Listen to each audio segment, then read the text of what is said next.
გაიდლაინი აკვაკულტურის ლიცენზირებისა და ლიზინგის პროცესების გამარტივებისთვის.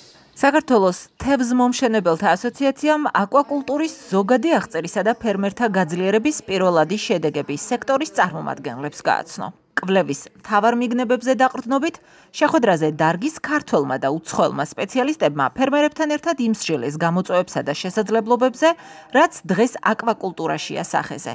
ითქვა, რომ მუშაობენ მეპინგზეც, რომ უფრო ცხადი გახდეს დარგის სივრცითი გადანაწილება და ფუნქციური მახასიათებლებიც. ეს არის საქართველოს თევზმომშენებელთა ასოციაციის და FAO-GFCM-ის პროექტი აკვაკულტურის ფერმების აღწერა და ფერმერთა გაძლიერება საქართველოში. Აი ამ პროექტის ფარგლებში მოხდა აკვაკულტურის ფერმების აღწერა.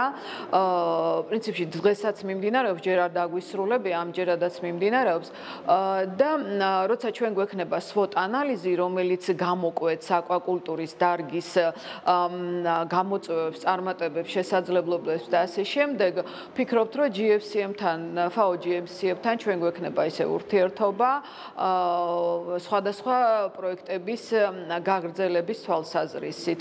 წარმოდგენილი კვლევა საქართველოს თევზმომშენებელთა ასოციაციისა და FAO-ს ხმელთაშუა და შავი ზღვის თევზჭერის გენერალური კომისიის GFCM-ის მიერ შეიქმნა.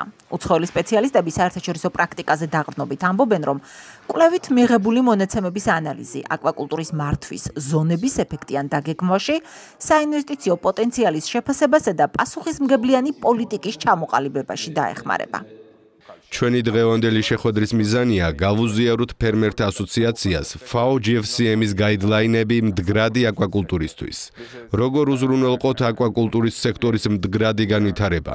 არ უნდა დაგვავიწყდეს, რომ აკვაკულტურის სექტორი არა მხოლოდ სურსათის წარმოების სექტორია.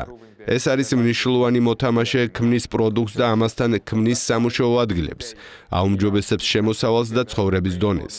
დღეს ჩვენ ვეზიარებით ამ მდგრად სტრატეგიას, რათა ეს სექტორი არა უბრალოდ განვითარდეს, არამედ განვითარდეს მდგრადად.